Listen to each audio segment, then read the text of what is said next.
Hello, welcome to February Notes. A quick blurb on January. I got to go on a 2-week trip to Asia.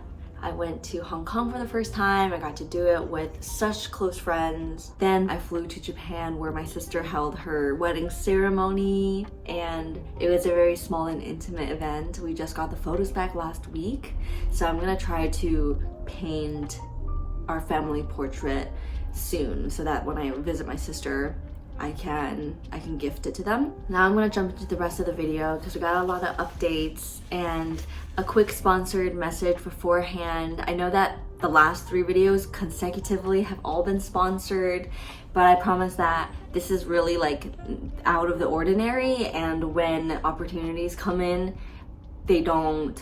I don't get to dictate like how to balance them out. And because I'm taking on some really new exciting investments, as in we're going to make some big moves very soon, I'm like definitely jumping on any opportunity I can to earn extra money so that I can put it into my passion project. So yes, before we proceed, let me give you a quick tiny haul from Parade. Specifically focusing on bras, because talk about creating a better life for yourself. Comfort is now my primary fashion value, but that does not mean sacrificing style, because where the two are and they intersect, that is where I want to be. When I am in studio, I want to be creative. If I'm feeling trapped in my clothes, I cannot walk around and move things, and like sitting, I can't focus.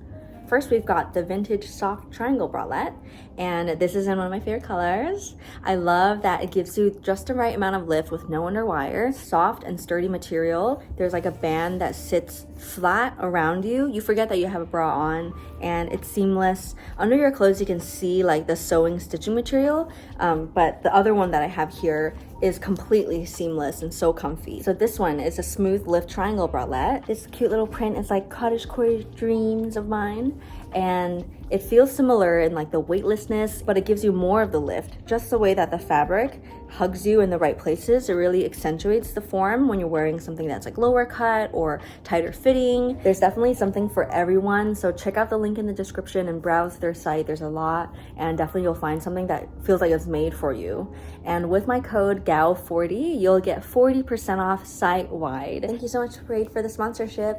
All right, and we're back. I'm in my kitchen right now, by the way, because I have one south-facing window, and in the late morning to early afternoon, the sun passes by, so I can actually sunbathe, and it generally boosts my mood and makes me feel better. So I make sure to do this almost every day. Honestly, I think I learned this habit from Prairie. This video in its entirety is about how to make your life better. I want to be living proof to how that is actually possible and true. I have tried so many things, and I think in the last 2-3 years, in really committing to myself in my growth and my inner work, I can see how maybe for a while when I was rummaging through the storm, I had a lot of self-doubt.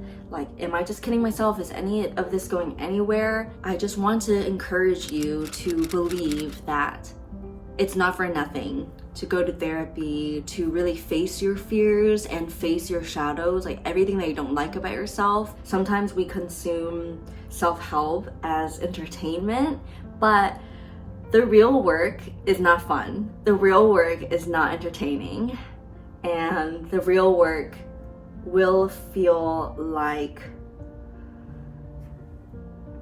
I'm trying to actually like think about what it feels like. It will feel like regret, momentary regret. It will feel like frustration with yourself. It will feel like grief, why do I have to let go? Why do I have to move on? And when you realize that certain things in your life aren't serving you, it's a lot of responsibility to let go and move forward, because you're like, well, I have to do something different, but I don't want to think about it. Like, don't make me think about it. I'd rather just not. And I think that is where a lot of the work lies. My daily thought patterns would be like, okay, what am I going to do now that can relieve me from pain, or like to stop me from pain? And that might look like binge watching TV, or hanging out with people as a form of distraction rather than connection. And now I'm really trying to work on my relationship with myself, because I've come to this age where I'm like, wow, I am responsible for a lot in myself, like being 25, but also I have a lot of power as to like where I want to go, right? Like that I actually looked forward to being an adult all my life.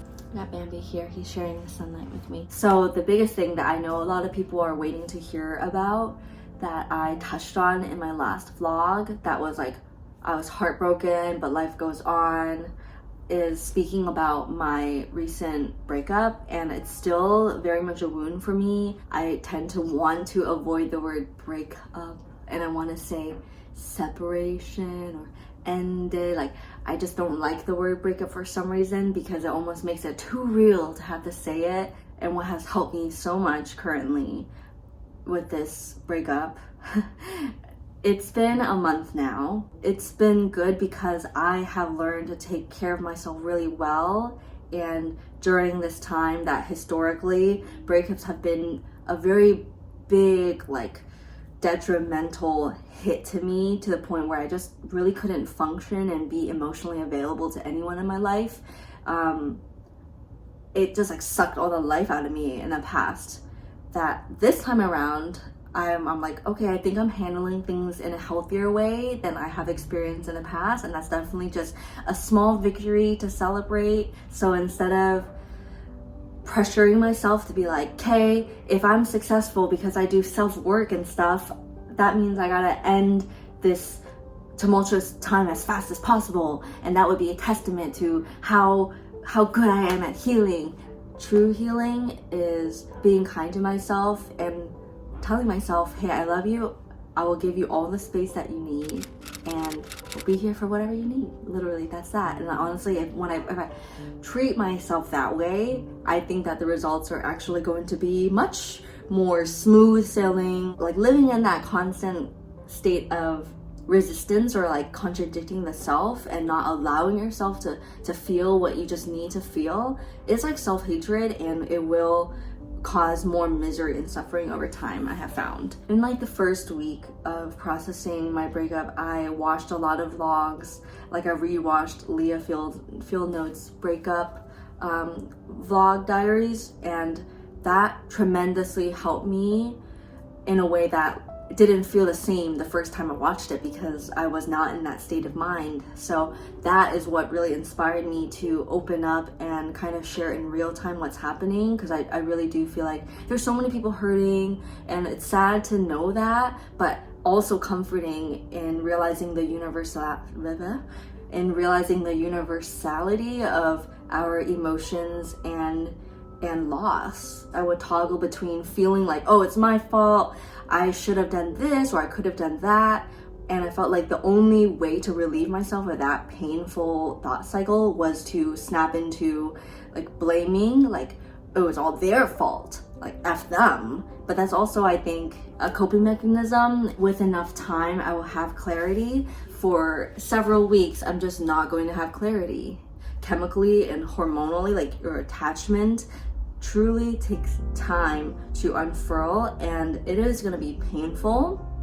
It certainly makes me think about how careful I want to be, maybe into getting into another long-term relationship in the future, because I'm like, I don't know how many more painful months I can deal with in such a small amount of time. It's like every time I thought I was going to be okay, then my subconscious and my dream will make me wake up being like, oh hey, oh yeah, this relationship is over, you know? Like, it's really painful, but it like freaking happens.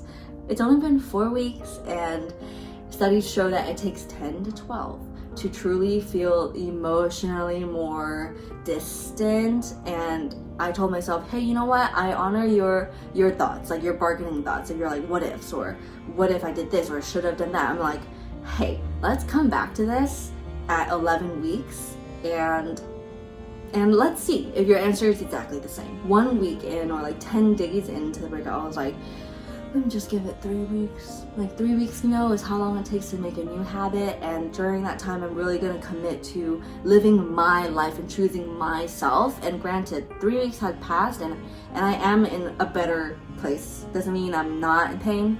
Doesn't mean I don't feel negative emotions, but it does actually feel like I'm not trapped. That's a feeling that I hate the most. It's like when I feel like my entire agency is ripped away from me, like I stepped out of my power. I didn't just step out, I like bungee jumped out of my power, and I'm just like curled up and feeling so helpless and alone.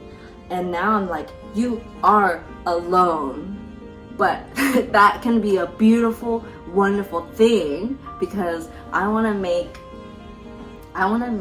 this space in my aloneness, I want to make it wonderful. I want to make it sparkle in ways that make me feel excited about life. I have all of these ideas that I always locked up in a little box because all of those endeavors took so much time and energy, and I didn't feel like doing it. That's honestly like what it felt like before. Instead of telling yourself you need better motivation and give yourself pep talks, just do something before you talk yourself out of it, because guess what, your brain is kind of always there to talk yourself out of it. The more subsequent actions you take, the more your like dopamine levels or serotonin levels rise and get you on this like, hey, you know what, this is actually kind of fun, and let's keep going. So starting honestly is the hardest part. Never have I juggled this many things at once, so I'm actually already pretty impressed. I could juggle it all and look like this, you know, not look like the mess that I feel inside when I wake up. Becoming self-aware is step number 1, and in the description I want to list a bunch of books and resources like TED Talks and different YouTubers and podcasts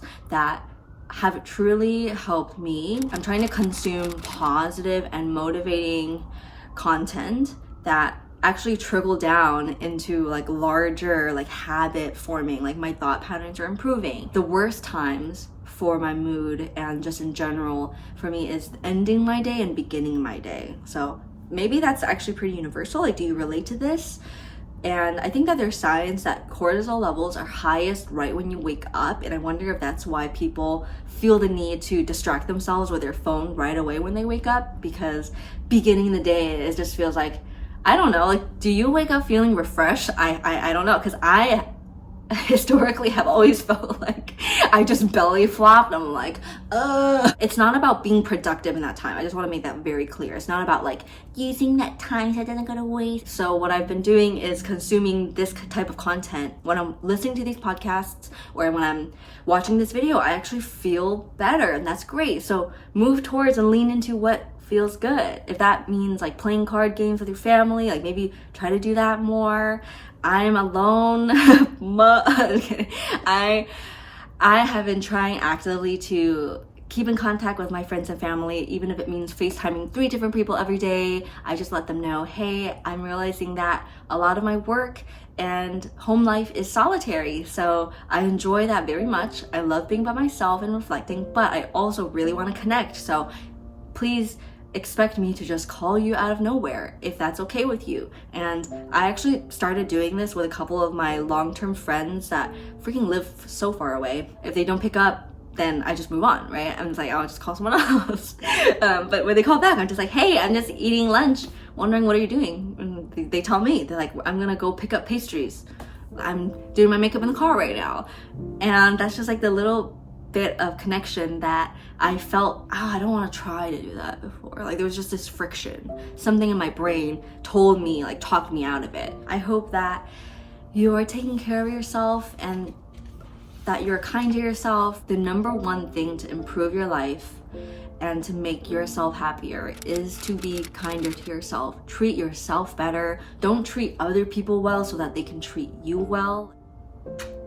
So I'm just happy that I'm taking care of myself. I don't know when I'm gonna stop feeling sad. I don't know when I can let go, but I do know when I can choose myself, and that's always, always right now.